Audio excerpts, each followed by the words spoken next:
Bayan Subuh Jaulah 18 Agustus 2025. Nikmat-nikmat yang Allah SWT telah berikan kepada kita, baik nikmat harta, nikmat kesehatan, terlebih nikmat iman Islam kita, Allah SWT gunakan untuk mentaati perintah dari Allah SWT, yaitu sholat subuh secara berjamaah.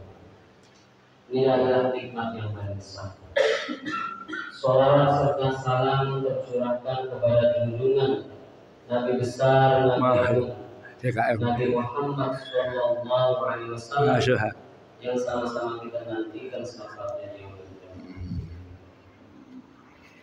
Hadirin yang mulia, mungkin diri kita dibangunkan oleh Allah SWT. Ada yang dari mulai jam 1 malam, ada yang 2 malam, ada yang jam 3 malam, dan orang-orang yang beruntung lagi dibangunkan daripada di sepertiga malam itu SWT. Allah gunakan kesehatannya, rezekinya, kekuatan iman Islamnya ini untuk bertakwa kepada Allah SWT. Ini adalah nikmat yang paling besar. Dikatakan tadi orang-orang yang dicintai oleh Allah SWT, maka barang siapa yang dicintai oleh Allah SWT dan yang mulia, bukan orang-orang yang diberikan harta yang banyak saja atau jasanya kuat, tapi tidak digunakan untuk ketaatan kepada Allah. Bukan. Tapi orang-orang yang dicintai oleh Allah SWT yang senantiasa waktu demi waktunya digunakan untuk ketaatan kepada Allah SWT. Masya Allah. Nah, ini tanda-tandanya Allah SWT.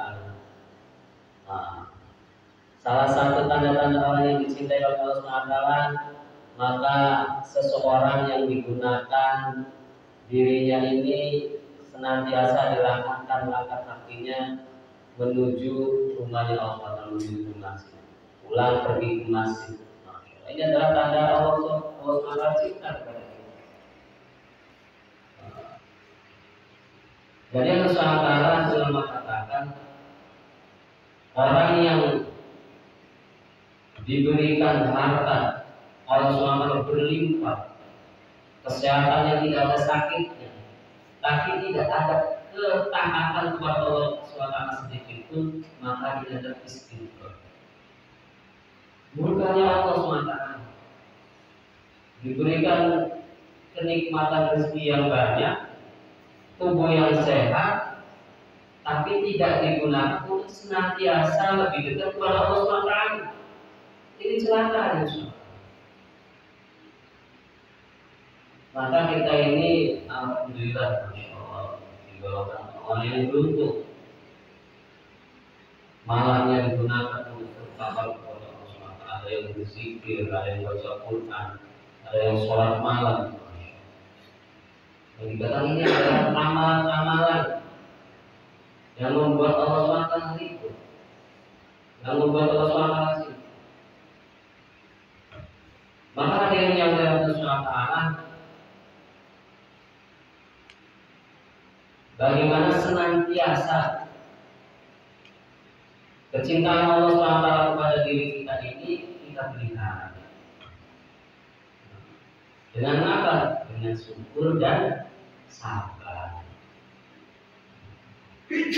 Katakan barang siapa yang senantiasa bersyukur, maka Allah SWT akan tambah lagi. Barang siapa yang senantiasa bersabar berusaha, maka Allah SWT lapangkan segala urusan. Ada orang seorang yang masya Allah, dan juga sebaliknya bersabar. Barang siapa yang kufur atas nikmat kepada Allah, maka Allah SWT akan sempitkan Bahkan Allah SWT ganti dengan hasil kenikmatannya. Hal ini yang Allah SWT, hidup ini adalah suatu sementara saja. Sementara kaya, sementara miskin, sementara sakit pun sementara. Seandainya ada sesuatu yang sementara ini tidak kita gunakan untuk suatu perkara yang selama-lamanya, maka kerugiannya sangat besar. Hadirin yang bersahabat, semua orang yang hidup ini akan pasti mengalami suatu kematian. Yang hidup pasti dan pasti akan menjumpai kematian. Dan kematian ini adalah tahapan pertama. Bagaimana seseorang ini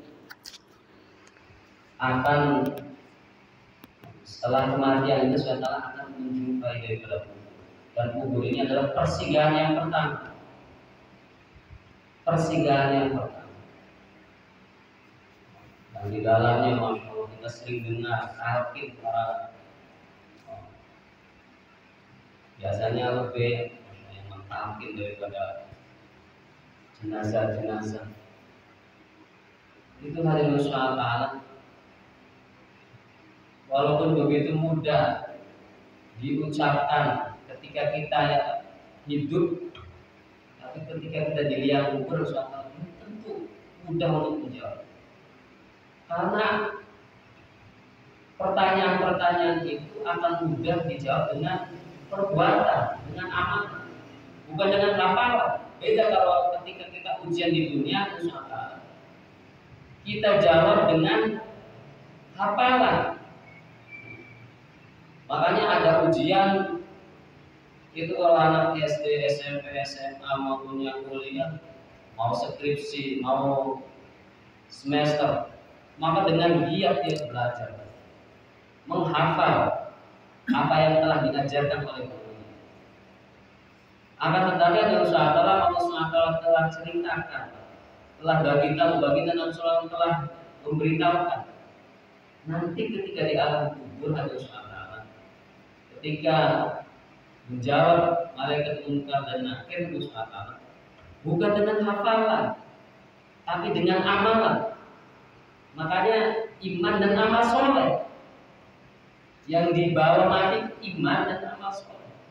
Bagaimana imannya, ketauhidannya kepada Allah SWT, dan juga bagaimana amalnya. Apabila amalnya lurus kepada Allah SWT, apa yang telah dicontohkan oleh baginda Nabi SAW,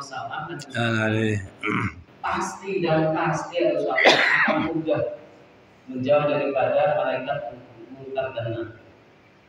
Buka itu orang biasa disampaikan Allahumma. Di hatinya itu hanya ada Allah ketika di dunia ini. Yang memberi rezeki Allah, yang memberi hidup Allah, yang mematikan Allah, yang membuat sandaran hanya bersandar kepada Allah, berharap kepada Allah. Maka ketika mati sudah Allah.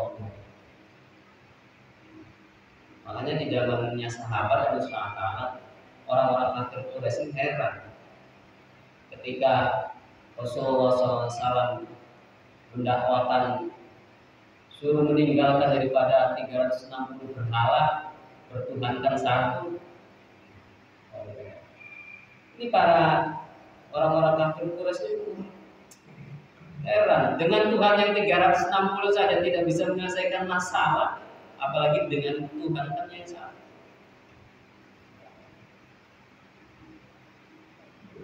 Tapi ada usaha Nabi SAW beserta para sahabat sampai ya ayuhan nas qul la ilaha illallah.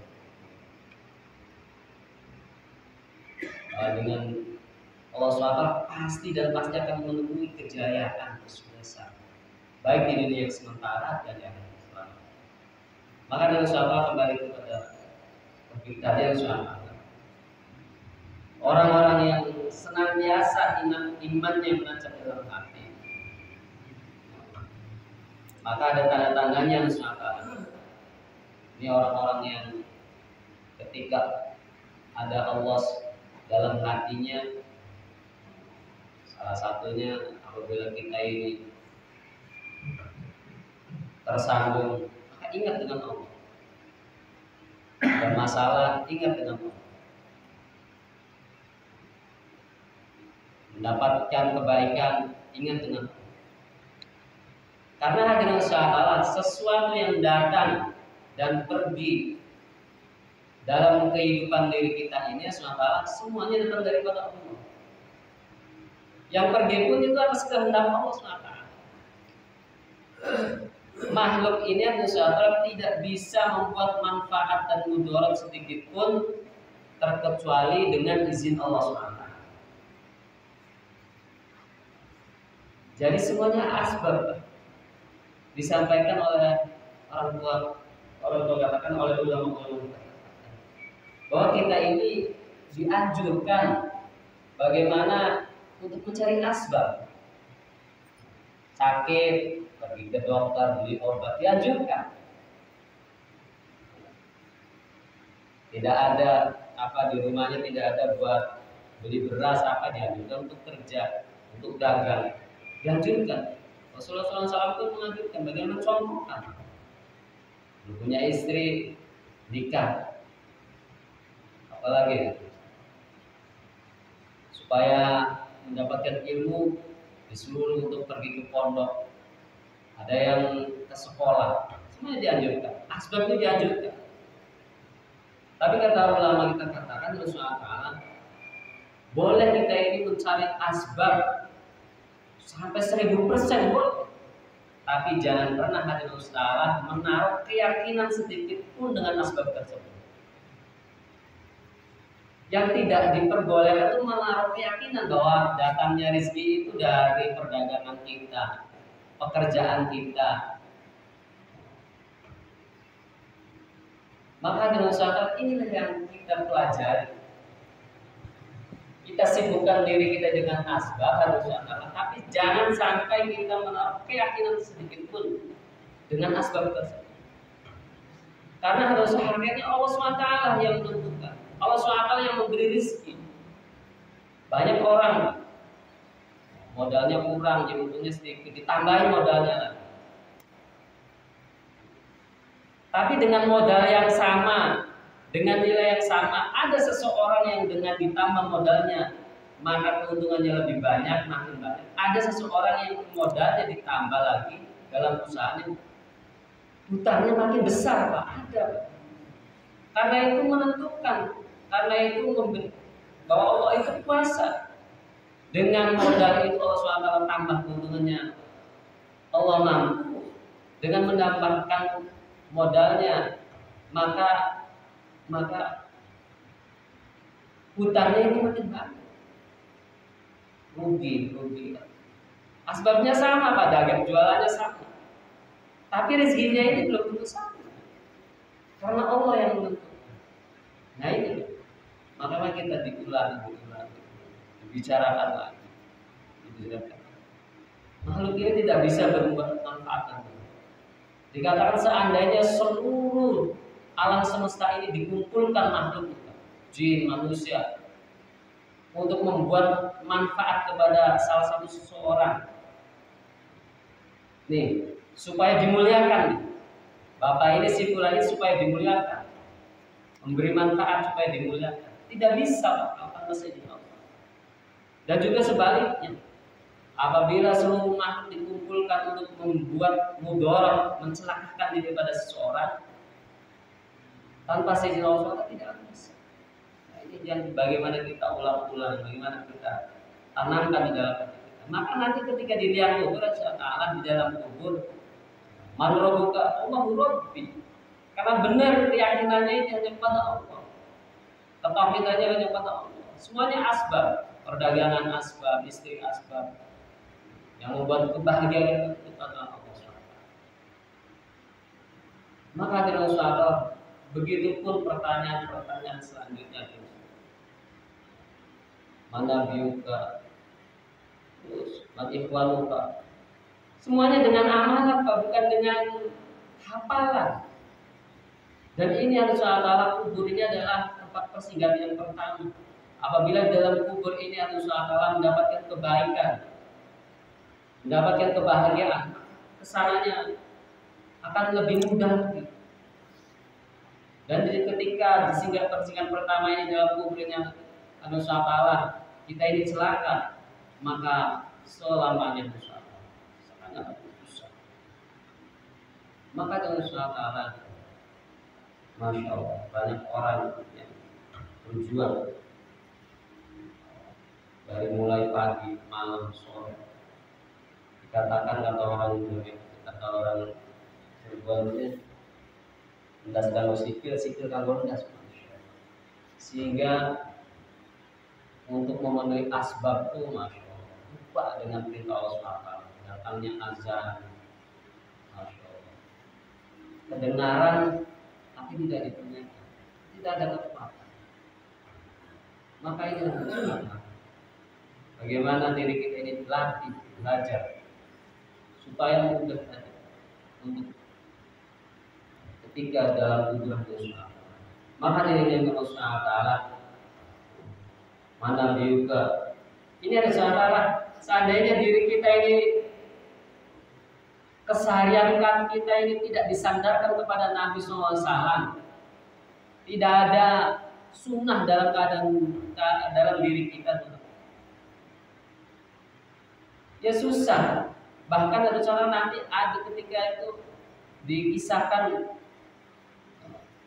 disampaikan para ulama itu ada orang yang ketika itu dihadapkan foto Nabi, dihadapkan gambaran Nabi ini di depannya ini, siapa nggak tahu. Nabi SAW dihadapkan dalam diri tidak tahu. Karena bukan gambaran Nabi itu seperti itu, berjenggot, tidak. Karena dengan amalan. Di dalam amal sunnah pasti ada kejayaan. Di dalam sunnah itu ada kehebatan. Jadi apabila diri kita ini mengamalkan sunnah baginda Nabi SAW, maka menjalankan kebaikan. Kalau kita tinggalkan, rugi Pak, rugi. Maka dirinya Allah SWT,